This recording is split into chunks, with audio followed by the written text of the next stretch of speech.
Hi, and thanks for joining the SJ Child Show. The SJ Child Show brings value to families through education and resources.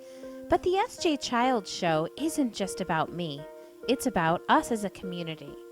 Join me as we help educate and support our community, help bring kindness and love and inclusion to all. Thank you so much for taking the time to listen and watch. I really appreciate all the support from all of the viewers and listeners, and I just want to let you know I want you to join me on this journey. Come and follow my social media, and let's do this together. Enjoy the show.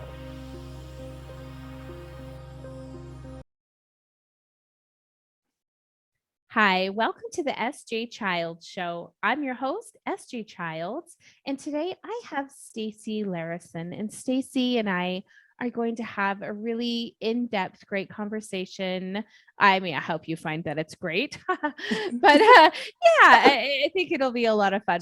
I love to talk about parenting and give parents the best advice that I can find in all of the best places. So welcome, Stacie. It's so nice to have you here today. Thank you so much. I'm so glad to be here with you. It's really a pleasure. And, before we got started, we got to chat and kind of find out a little bit about each other. Tell us, the listeners and viewers, about yourself and a little bit about your background. Okay. Well, I am just a middle-aged mom from good old Indiana, and I have been chronically ill for the majority of my life. In my childhood, I had a lot of chronic infections and started to show signs of more long-term things. As I got into my teens and young adult, that's when my health really started to take center stage in my life. Amidst that, we were trying to have children, and we ended up, after a long battle with trying to have biological children, we decided that that just wasn't for us. And really, that was a beautiful decision and a beautiful moment for us, because it allowed us to open the door to our two children today that we've adopted. So that is just me in a nutshell. Oh, I love that. And you're so much more than just a mom. I think it's fantastic. When you reached out and, told me a bit about yourself, and it really just resonated with me in so many ways. And there were not to mention, we didn't really talk about the childhood chronic illness or anything like that much, but just in the fact that we want to help uplift and teach how to better listen from within, and how to kind of let the outside world fall away a bit and really get the information to heal yourself and to help yourself and your family from within. I agree completely. I speak a lot in my social media platforms about our intuition. And I have found in the last couple of years, taking the time to allow myself the space that I have needed to heal some trauma, a lot of it from my medical journey, has been incredible. And I started about a year ago, I even started a journey with self-love.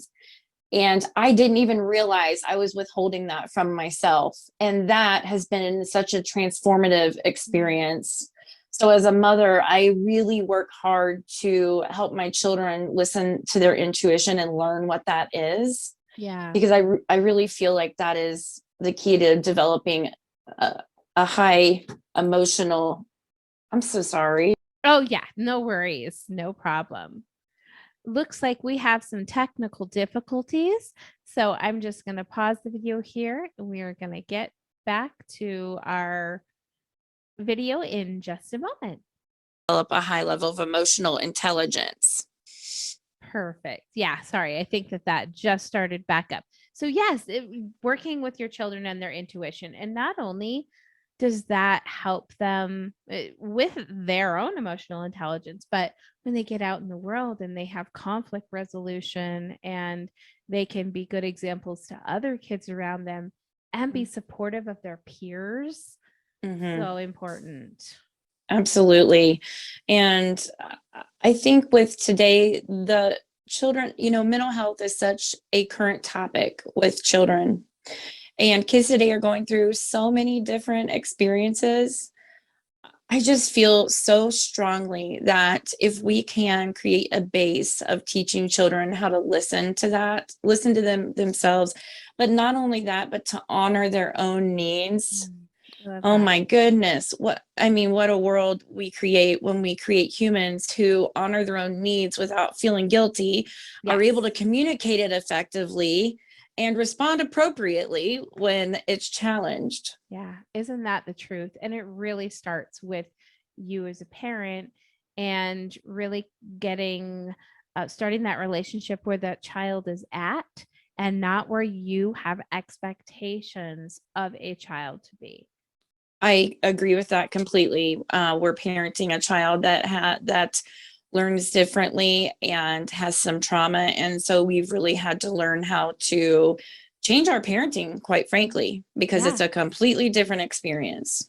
It really is. And I think that parents that consciously make those efforts have so much more success because trying to hammer into a child the same parenting principles that possibly you were raised on, or that, your another child was that neurologically is different was raised on is again could be traumatic for that child. And so really stepping back and embracing, okay, how can we look at, with our son, one thing was negative language, like, no, stop, don't, or like, a really inflection in the voice where you're like shocked by something.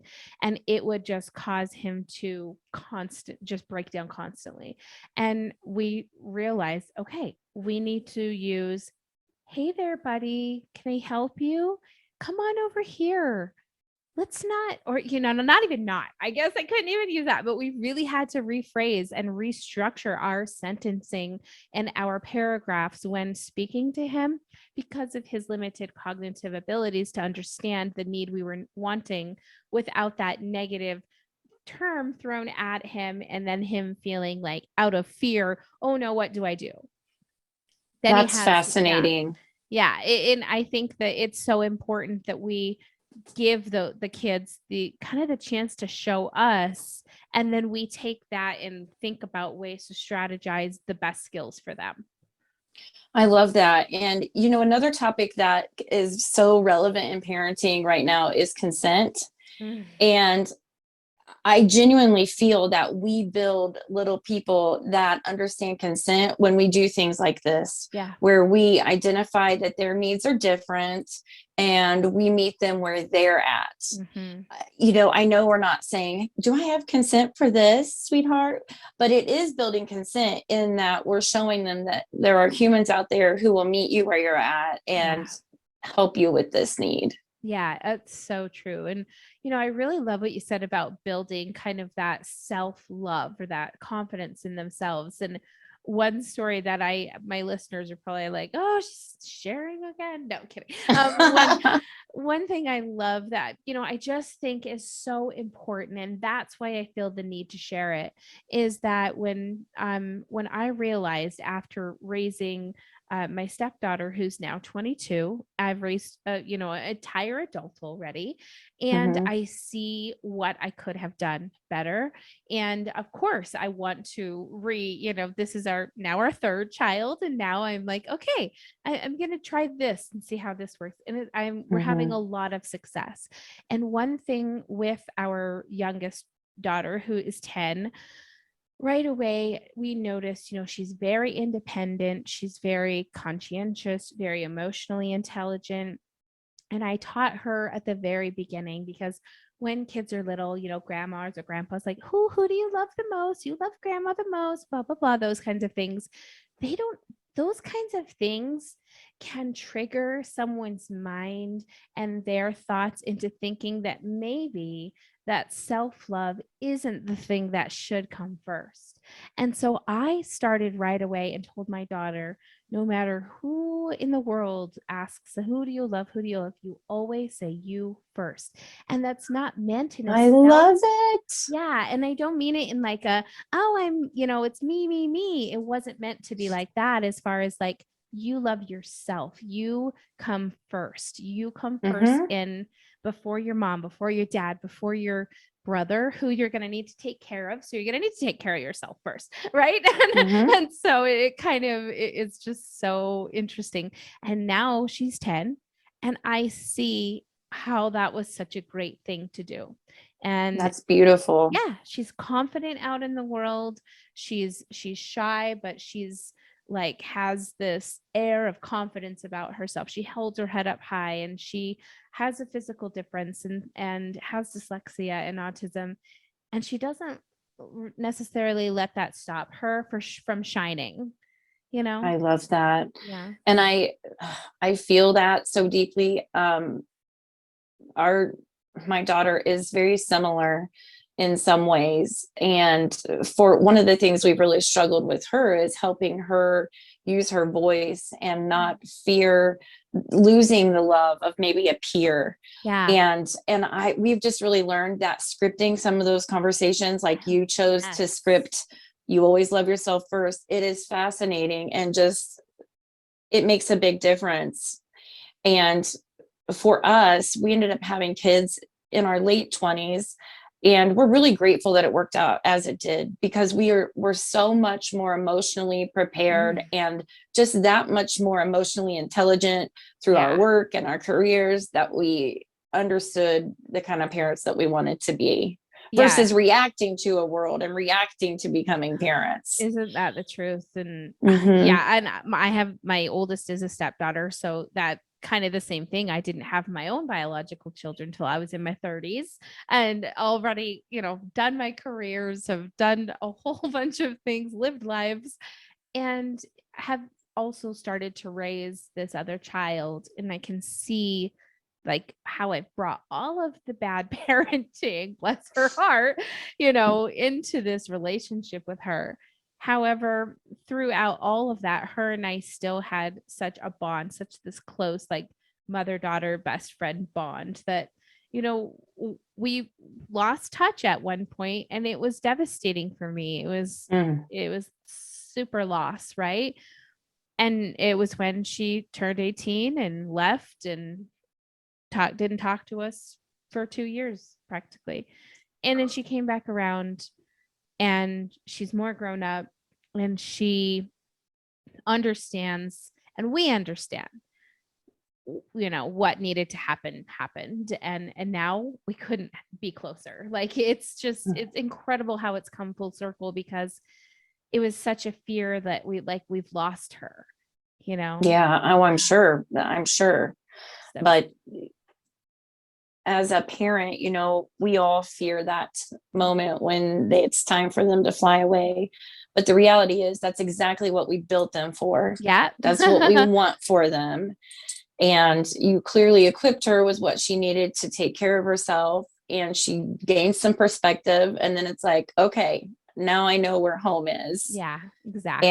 I know where my foundation lies. And I love that so much. Yeah. And now, she's managing a store, and really just like made this, hardworking person of herself. And we couldn't be prouder. And we just want to support her in all of the ways that we wish we would have when she was growing up, Mm-hmm. and now we kind of ask her, like, at times, like, okay, how would you have like this to have gone down differently, so that Oh, when interesting. our children come to those types of feats, we're able to say, okay, well, Sydney said that this might be a better way to approach this, and now, she's more closer to their generation than we are. So she, we kind of have to listen and not, to the good advice, of Yeah. course. Yeah. Yeah. So yeah, but it's interesting to reflect on parenting. And now, like I said, to enter this whole new realm of kind of, I call like mindful parenting, which Mm, I like the fact that I can, we set boundaries with our daughter, who is, like I had said, a little more cognitive functioning than our son, that she could stay up when she could go to sleep when she wanted. And so, 9 years old, of course, the first thing she wants to do is stay up all night, right? And we let her stay up all mhm. night. She stayed up all night, all night, all night, all night, all night for about a week and a half. And she started to get lonely, obviously. She started to see right away that, oh my gosh, my friends, like I'm asleep and my friends are, because we homeschool. So it wasn't like wasn't affecting us because I can do it at any time during the day with them. Um, but we really started to see that she was understanding her own limitations, and she gained her own independence and realized, I want to sleep during the night. I want to be awake during the day. And now when she moves out and she's not going to have to try it out. And she's not going to wonder what it is like, and have this like temptation always.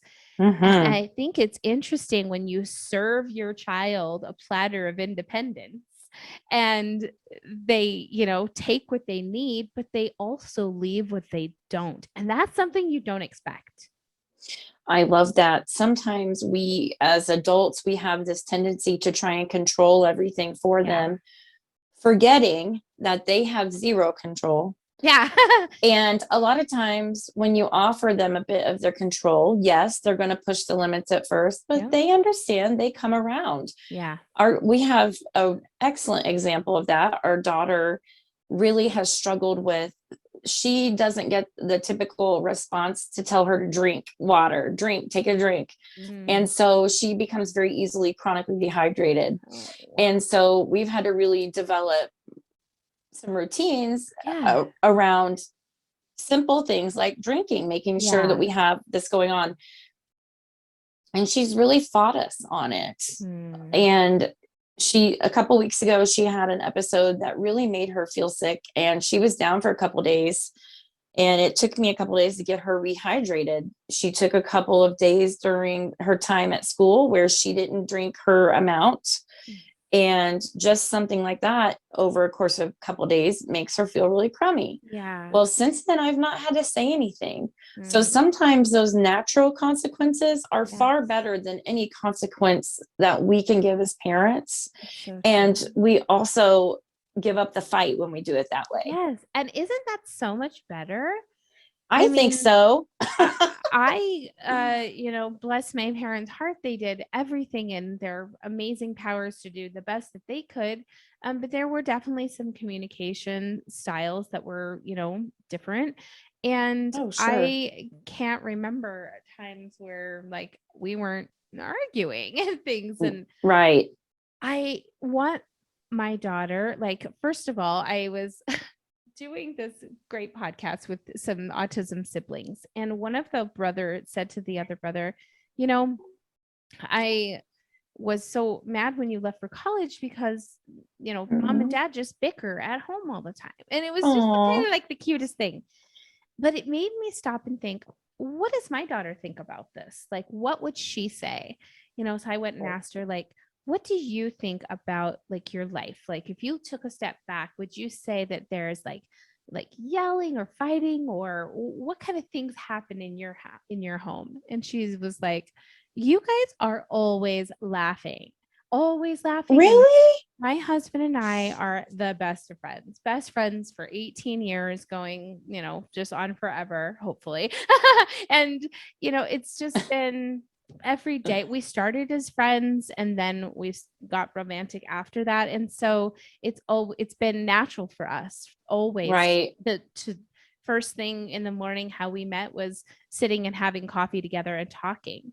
That's like how we met. Now it's our natural everyday life. Like I couldn't Oh, imagine that's doing that beautiful. better with anyone else. And so the fact that she could say that, and who wouldn't want to reflect on their life and find it was full of laughter. Like, I'm I so love proud that. of us for that. You Yeah. should be. You should Thank be. you. That is a huge accomplishment. Yeah. And We are it so took time. similar as Yeah. parents. Oh, I'm Yes. sure. And we worry about that too, especially with our son having some trauma. Yeah. There are some really high level, high emotion Yes. happening in the Challenges, like environment. you said. It, And it that is. It it's is. not, you can't hide those things. Right. It's And true. so it's helped that she has a high level of emotional intelligence Yeah. already. Um, but one of the things that we've done recently, because we find that continuing to find resources and learn more, like we were mentioning earlier, it's just so important that we continue to morph and Yeah. grow. But we recently started something that was my husband's idea, and I am so sold on it now. But we have a standing Tuesday 5 o'clock appointment with our therapist, and the first week is our whole family. The second week is typically my husband and I, and then the third week is either our son by himself or with one of us, and then our daughter gets a week, and we just rotate. That's And then if amazing. someone needs something extra, we add it in. Yeah. But we have found tremendous success. I love And that. I know, and something simple like that I've noticed the kids working out I've been trying Oh, for years to try and get the kids to try and talk things out more. yeah. And I don't know if it's coincidence or not, but I have seen several circumstances of them starting to talk things out before, like I'm getting ready to say something, and then they start working it out. Oh, isn't What a that just beautiful so thing. refreshing? I It love is. that. We had a similar situation. I hear chaos. It could, happening behind me as I say this. But our son can get so fixated on things, and unfortunately his regulation is hard for him. And like Right. he emotionally was breaking down because he loves languages and he's a linguist. He knows like 109 languages that he has memorized and reads and writes and speaks. And yeah, it's just like mind blowing. But he was trying to get the subtitles on the storybots on Netflix Oh, to play in like Vietnamese, and one of the episodes wouldn't, and it only had English. And I came downstairs to find him. I heard him escalate. And so I went to go see, and I found him deep breathing, sitting I in the love bed. that. Oh my gosh.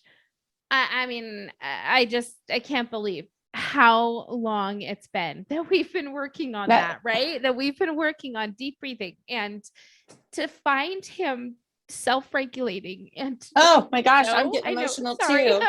to No, just, yeah, I understand. it's so I do. special. And it's like, oh my gosh, this is working. Like every time that he gets upset and I just go around him and I just breathe, I don't say things. Sometimes we say deep breath, but other times I just am physically doing it in front of him and prompting him to do it for himself.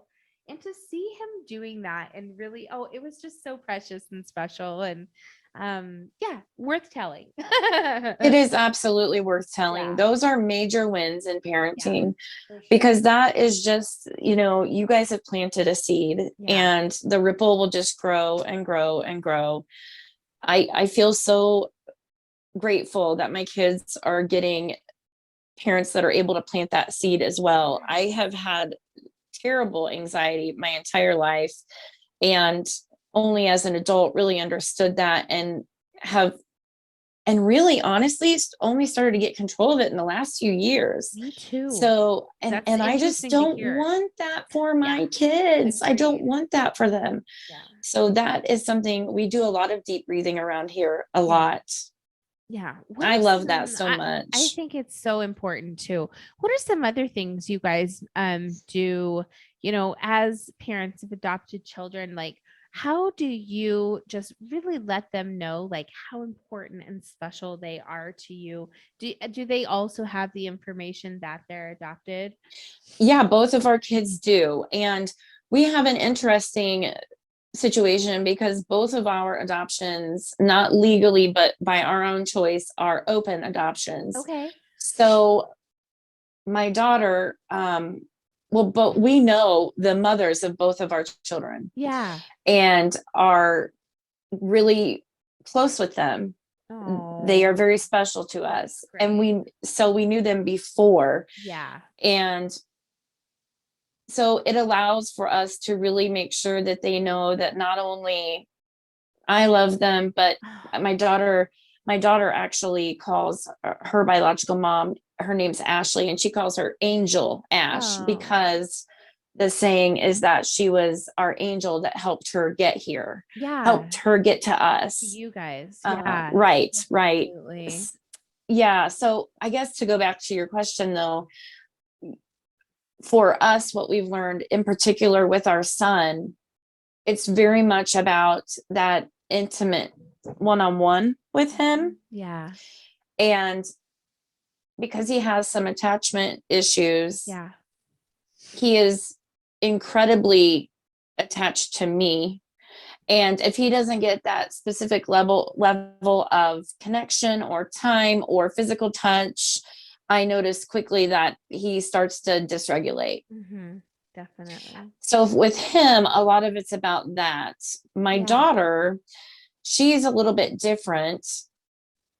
A lot of things can go unsaid. We have a lot of nonverbal communication, but I really feel like I feel like a lot of parents,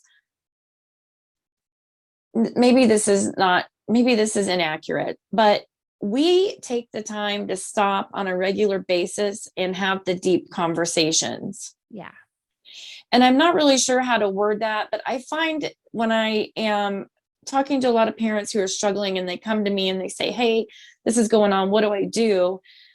There is a complete just lack of not even knowing where to start to Yeah. have some of those crucial conversations with kids. Definitely. But what matters is there's the desire to, Yeah. and you Isn't can that? learn anything. Yeah. So you have, I think today what we have is a lot of adults, a lot of us, our generation, we've grown up similar to what I think your childhood was like mine. You know, I love my parents to pieces. They're fantastic people and I adore them. Um, but the communication style is totally different. Yeah. So you have a lot of us that are growing up. We're growing up. Yes. Well, Yes. we're raising children and we're saying, okay, let's try this a different way and Yeah. see what happens. But how do I learn how to do that? Yeah. And I recently had actually a TikTok where several people sent me messages. How do I have this conversation? How do I have this conversation? And I felt so honored to be able to kind of share back with them. Yes. And I did a couple of lives and I helped love coach a that. couple of parents through those crucial conversations. So Yeah. I think it's really just about continuing to maintain that open verbal connection. Mhm. Oh, I love that. I agree. We definitely have that with our kids. And I was so lucky to have a partner who is, like I said, also on the spectrum. So is able to look and have compassion for the kids, knowing that they might be, struggling with the same things he's struggling with, or might Oh, be, and it's almost like it was really neat when our 10-year-old got diagnosed, maybe in the last 2 or 3 months. It's been very, very short, since that's happened.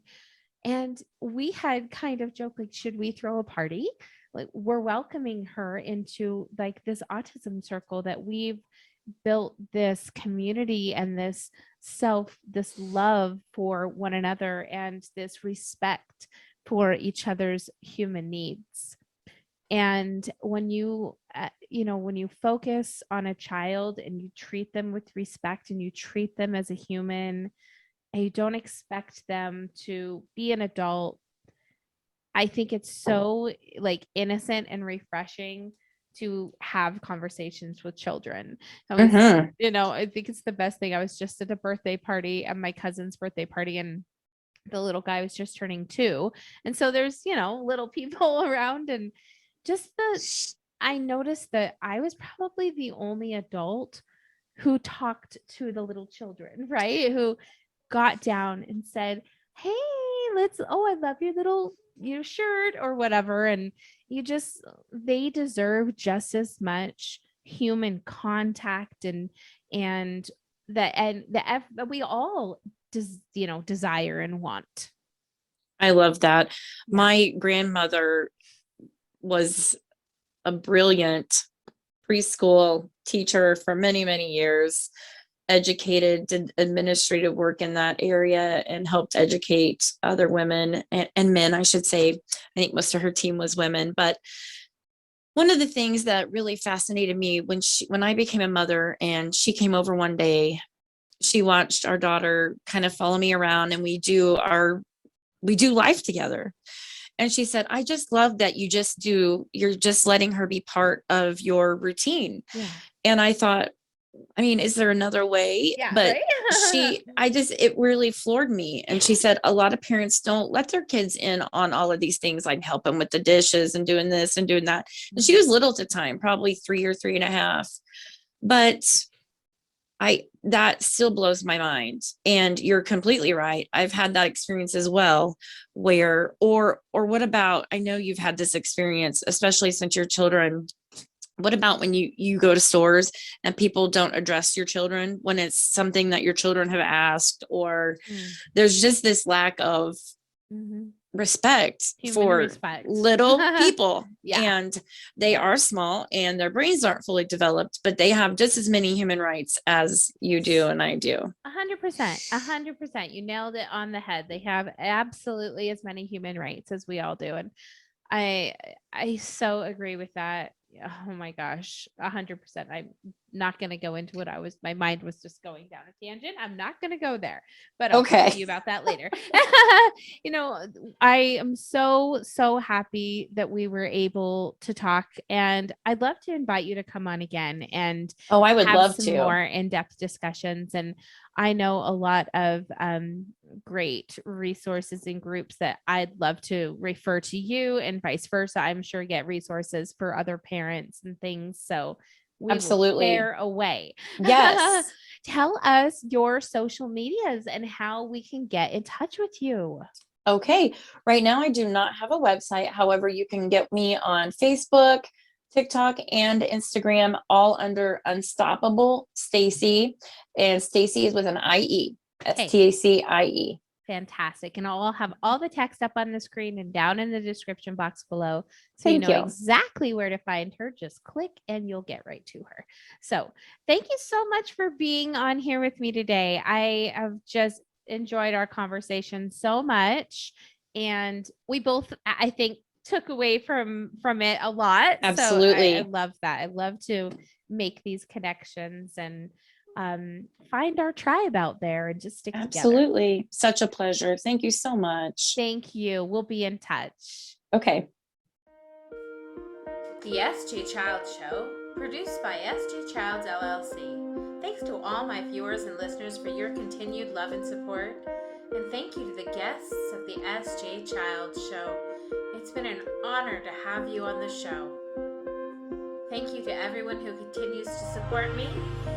Go to my social media and let's build this community together through kindness, compassion, and education for others.